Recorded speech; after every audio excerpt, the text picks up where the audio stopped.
The whispers of truth. Jamie Dornan's silence. Is it protection or revelation? The city had a way of making everything louder than it needed to be. Not louder in volume, exactly, though the honking taxis and rumbling buses did their part, but louder in meaning. In London, even a glance could be a headline if the right person witnessed it and decided it mattered. A half smile on a rainy curb became a sign.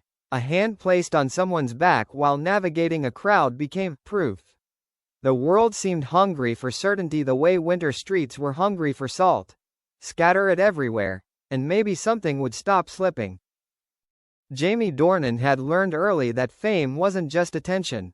It was translation. People translated your pauses into secrets, your boundaries into drama, your quiet into conspiracy.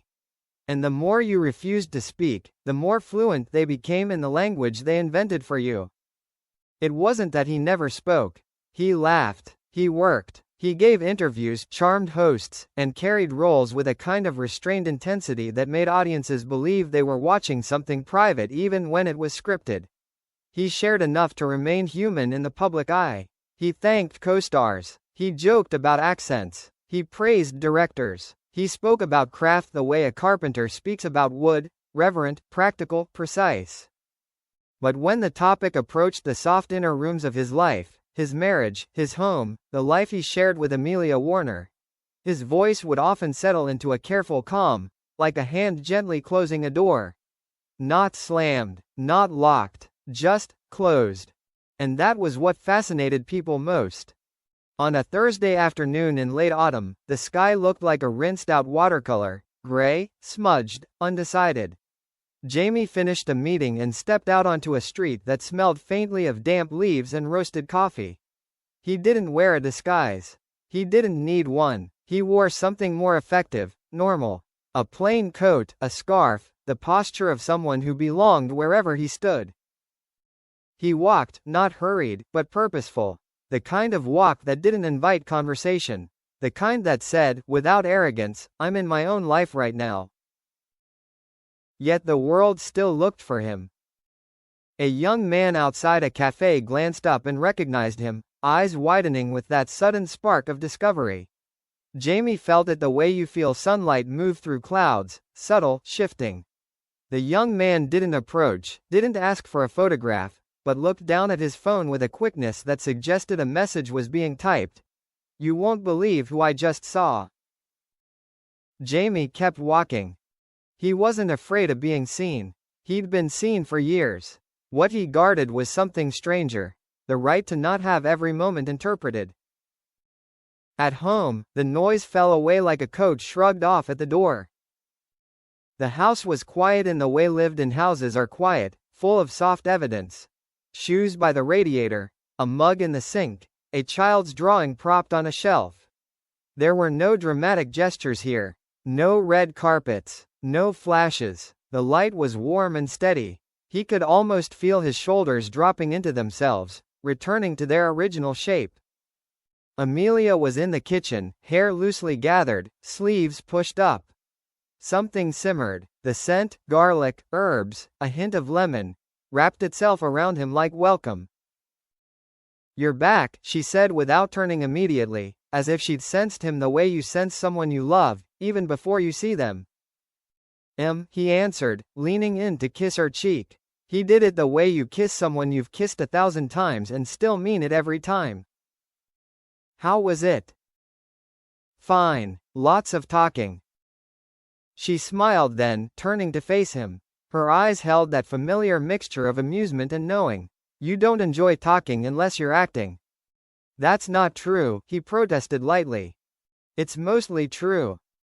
He made a face, and she laughed, quiet, unforced. It had always struck him as one of her gifts. She didn't laugh for display. She laughed like she was watering a plant, natural and necessary.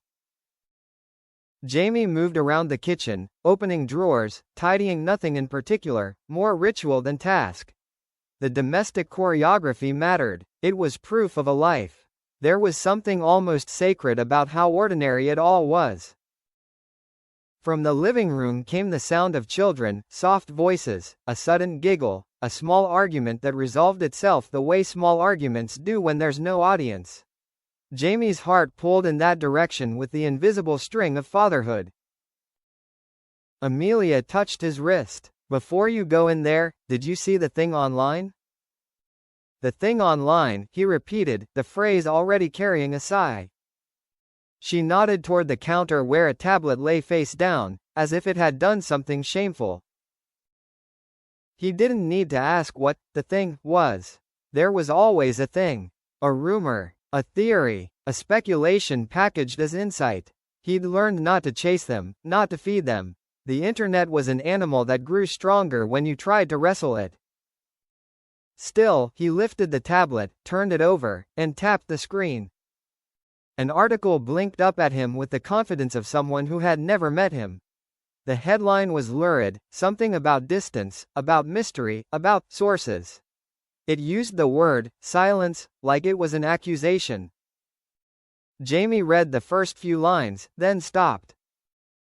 He passed the tablet back to Amelia without comment. She watched him carefully. Do you ever want to say something? Just once? Jamie considered it. The urge existed, occasionally, like an itch you know you shouldn't scratch. There were moments when the injustice of being rewritten by strangers felt unbearable. When people seemed determined to interpret his refusal to perform his marriage publicly as evidence that it was brittle, or boring, or in trouble. But the problem with speaking was that it was never just speaking. It became material. It became a quote, then a misquote, then a meme. It became something people wore like a badge, proof that they knew him. And the more he explained, the more they demanded explanation. If he told the truth, they'd call it a PR move. If he denied a rumor, they'd call it damage control. If he joked, they'd call it deflection. It was a game where silence was often the only move that didn't deepen the trap. And there was another truth, softer and more personal. What mattered to him wasn't convincing strangers. It was protecting the fragile, luminous normalcy of his home. They want a performance, he said finally. His voice was calm, but it carried an edge of fatigue. They want us to be characters. Amelia leaned back against the counter. And you refuse. I refuse, he said, then softened. Not because I'm hiding something. Because I'm keeping something. Her gaze warmed, and for a moment the kitchen felt like its own small universe, sealed off from the world's hunger. She reached up and brushed her fingers along the side of his face, a gesture so intimate it was almost invisible. Sometimes I think your silence is the loudest love letter. Jamie huffed a small laugh. That's very poetic. It's true. He didn't answer immediately. He looked at her hands, steady, capable, and remembered all the years those hands had held everything the public never saw. Late-night fevers, school lunches, his own anxieties before premieres, the small griefs and joys that made a life. If his silence was a letter, it was written in actions, not words. Later, when the children were asleep and the house had softened into that midnight hush that felt like a held breath, Jamie sat with Amelia in the living room. A lamp cast a pool of light across the floor. Outside, rain tapped gently at the windows, as if trying to get in. Amelia had a notebook open on her lap. She was always writing something, music, ideas, half-formed sketches of sound. Jamie loved the way her mind worked, not loud, not desperate for applause, but persistent, like a river carving a path. He watched her for a while, then said, "Do you ever resent it?" My life being, not mine? She asked, not looking up. He nodded. She paused. The pen hovered. I resent the entitlement, she said. The assumption that because someone recognizes your face, they're owed the inside of your days. Jamie exhaled slowly, relieved by the clarity of it. Yes. But I don't resent you, she added. Or us. We chose this, your work, your visibility. We didn't choose the rest. Jamie leaned back into the couch. Sometimes I worry that my silence makes it worse. That people think there's something to dig up. Amelia looked up then, eyes sharp and kind. People will dig no matter what, she said. If you give them a garden, they'll ask for the roots. If you show them the roots, they'll ask what's under the soil. Jamie let that settle. The truth was, he had tried in the early years to be a little more open. He'd offered small anecdotes about home, about music, about the funny quirks of domestic life. But every time he did, it seemed to invite a wave of invasive curiosity. A simple mention of a family outing became a map for strangers. A casual comment about his children became fuel for someone's obsession. The world did not want the truth. It wanted access. And yet, the question lingered, one the article had tried to frame as scandal but was, at its heart, something more human. Was his silence only protection? Or was it also revelation?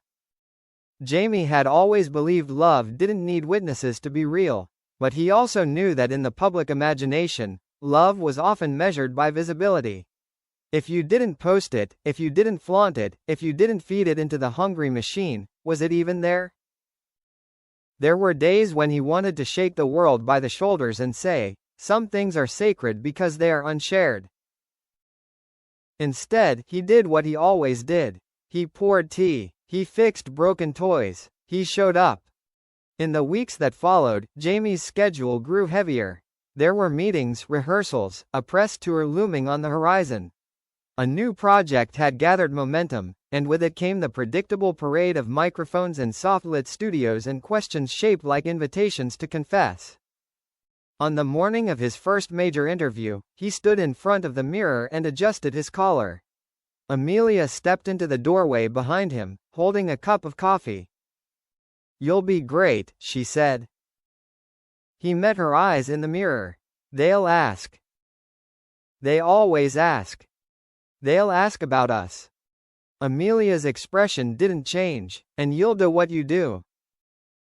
He turned around. "Sometimes I wonder if I should say more. Not for them. For clarity." "Clarity for whom?" Amelia asked gently. Jamie hesitated. That was the point. The clarity he imagined providing would be consumed by people who didn't want clarity. They wanted narrative, and narratives required tension, doubt, a hook. Amelia stepped closer and smoothed his lapel. "Love doesn't need defending," she said. "It needs living." He kissed her forehead, tasting coffee on her breath, and felt the steadiness of her like a hand on his spine. At the studio, the air smelled of hairspray and warm electronics. Someone offered him water. Someone powdered his face. Someone clipped a microphone to his shirt and reminded him to have fun. The host was charming, as they always were. The conversation flowed easily at first, the new project, the craft, the challenge of a role. Jamie relaxed into it, his answers thoughtful, occasionally funny. He could do this part in his sleep. Then, inevitably, the host tilted their head and smiled in a way that suggested friendliness while aiming for the soft underbelly of his life. "And how do you manage it all?" the host asked, voice light. "The work, the travel, and family life. You're famously private. What's the secret?" Jamie felt the familiar tightening in his chest. Less fear than annoyance, the sensation of a door being tested. He smiled anyway, because he wasn't there to be combative. He was there to do a job. "I'm not sure there's a secret," he said. "I'm just lucky." "Lucky in love?" the host pressed with a laugh. Jamie's smile didn't falter, but it shifted, subtle, like a shadow moving. "I'm lucky to have people who keep me grounded," he said, carefully broad. "And I think some things work best when they're not constantly examined." The host nodded, as if understanding, but the glint of curiosity remained. "But fans are curious. They feel connected to you.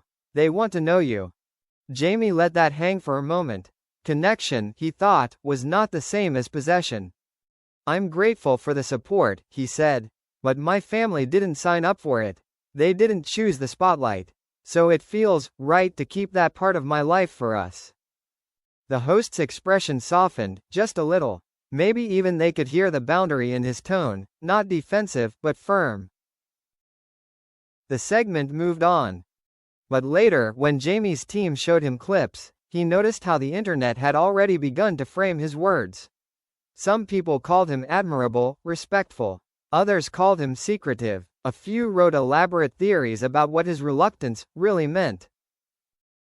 It was absurd, but not surprising. That night, back home, Amelia sat at the piano, fingers moving lightly over keys. A melody formed, quiet, circular, like a thought returning to itself. Jamie sat nearby, not speaking. He watched the way her shoulders lifted and fell with the music, how her concentration looked like peace. When she finished, she looked over at him. How was it? He shrugged. Fine. I did the dance. She stood and crossed the room, sitting beside him. Did you feel like you had to defend us? He looked at her, really looked. No, he said, not us. Just, the idea that love has to be proven publicly. Amelia rested her head against his shoulder. Maybe that's what people don't understand, she murmured. They think silence is emptiness. Jamie's throat tightened slightly. He put an arm around her, holding her as if the gesture itself could answer every headline. Silence wasn't emptiness. Silence was space. Space for their children to grow without being watched like rare animals. Space for arguments to remain private, not content. Space for affection to be genuine, not performative. Space for their bond to exist without being assessed. If he spoke less, it wasn't because he had less to say. It was because what he had to say belonged to someone else, too. Over time, Jamie began to recognize something almost paradoxical. His quietness had become, in its own way, a message. In a world that demanded constant disclosure, withholding could be an act of love. In a culture that confused visibility with value, privacy could be a declaration. This matters too much to be monetized. The public might never understand that. Or maybe, quietly, some did. There were letters he received, not literal ones most of the time, but messages, comments, brief encounters at airports. People who said, I respect how you protect your family. People who whispered, it's nice to see someone not turning their marriage into a brand. People who didn't want a confession, but an example. Jamie tried not to read too much into any of it, but it stayed with him. On a rare weekend without work, Jamie and Amelia took their children to a small park outside the city. The air was crisp, and the trees looked like they'd been painted in copper. Jamie pushed a swing, laughter spilling out of him as his child squealed with delight. Amelia sat on a bench, watching, her face soft. No one noticed them at first. They were just another family among families. Then a woman walking a dog paused, staring. Her gaze flicked from Jamie to Amelia, then back. She whispered to someone beside her. Phones appeared. Not many, just enough to change the air. Jamie felt it, the shift from anonymity to recognition, from life to observation. He lowered the swing gently and glanced at Amelia. She had noticed too. She didn't panic. She didn't frown. She simply stood, gathered a child's jacket, and met his eyes across the small distance. There was a question there, silent. Do we go? Jamie looked around at the park, the leaves, the children running, the ordinary beauty of it. Part of him wanted to stay stubbornly, to claim the space as his. Another part wanted to protect his kids from becoming a spectacle. He walked to Amelia, and with a brief nod, they began to move toward the exit, children in tow. As they passed the woman with the dog, she hesitated, then said quietly, Sorry. I don't mean to intrude. Jamie stopped. He looked at her, not with anger, but with a calm that had been cultivated through years of being looked at. It's all right, he said, voice gentle. Just trying to keep their day normal. The woman nodded quickly, her cheeks flushing. Of course. Of course. Jamie smiled once, small, sincere, and kept walking. In the car, Amelia buckled a child into a seat and shut the door with care. Jamie got behind the wheel. For a moment, they sat in silence, listening to the small chatter from the back. Amelia reached across the console and placed her hand on his. You were kind, she said. I wasn't always, he admitted. No, she agreed softly. But you are now. Jamie thought about that. Kindness, like privacy, was a choice. A discipline. The world wanted him to be a story. He could either let it turn him into a character or remain a person. Weeks later, another rumor floated online, one of those lazy ones that recycled old assumptions. It suggested distance, strain, drama. Jamie saw it only because someone forwarded it with a laughing emoji, as if to say, "Can you believe this?" He didn't laugh. Instead, he went downstairs where Amelia was sorting laundry, a task so mundane it felt like a rebellion against the world's obsession. Apparently, Jamie said, leaning against the doorway, we're on the verge of collapse. Amelia glanced up, eyebrows raised. Oh no. He nodded gravely. Tragic. She tossed a sock at him. It bounced off his shoulder.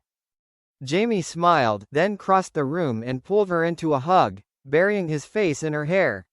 She smelled like soap and warmth. Do you ever get tired of it? He asked into her hair. Amelia's arms tightened around him. Of them? She asked. Yes. She paused. Sometimes, she admitted, but then I look at what we have. And I remember it's ours. Not theirs. They can't take it just by talking about it. Jamie closed his eyes. That was the revelation his silence carried, whether people saw it or not. Love didn't become more real because it was displayed. It became more durable because it was tended to, quietly, daily, without applause. The loudest relationships often burned brightest because they needed fuel, attention, validation, reaction. But the quieter ones? They were like embers. They lasted. They warmed. They didn't need to flare to prove they were alive. In the months that followed, Jamie continued his work. He took roles that demanded intensity, vulnerability, transformation. He stood on sets under harsh lights and delivered lines that made audiences cry, laugh, ache. He gave pieces of himself to strangers in the form of art. And then he went home and gave the rest of himself to the people who mattered. He didn't post lavish anniversary tributes. He didn't offer intimate details in interviews. He didn't allow cameras into his children's faces. He stayed, as he always had, a man whose public persona was generous but whose private life was guarded like a flame in wind. Some people, inevitably, insisted the silence meant something darker. They couldn't imagine love without spectacle. They couldn't accept that a person might choose privacy not out of shame, but out of reverence. But others began to understand. A journalist once wrote, not maliciously, but thoughtfully, that Jamie's reticence felt less like avoidance and more like a philosophy. That his refusal to overshare in an age of confession had a kind of integrity to it. The piece didn't try to pry. It simply observed that sometimes, the loudest proof of affection was the choice not to turn it into entertainment. When Jamie read that one, he didn't feel exposed. He felt seen, just enough. On a winter night, after the children had fallen asleep and the house was still, Jamie and Amelia sat by the window with mugs of tea. The glass held back the cold, and outside the streetlights blurred into soft halos. Amelia rested her head against his shoulder, and Jamie traced circles with his thumb along the side of her hand. You know, Amelia said after a long silence, they'll probably always ask. I know, Jamie said. They'll probably always invent stories. I know. And you'll probably always stay quiet. Jamie turned slightly to look at her. Not always, he said. I'll speak when it matters. I'll speak when it protects someone. I'll speak when the truth needs air.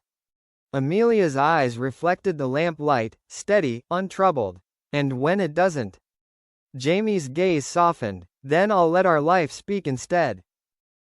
Amelia smiled, small, private, meant only for him.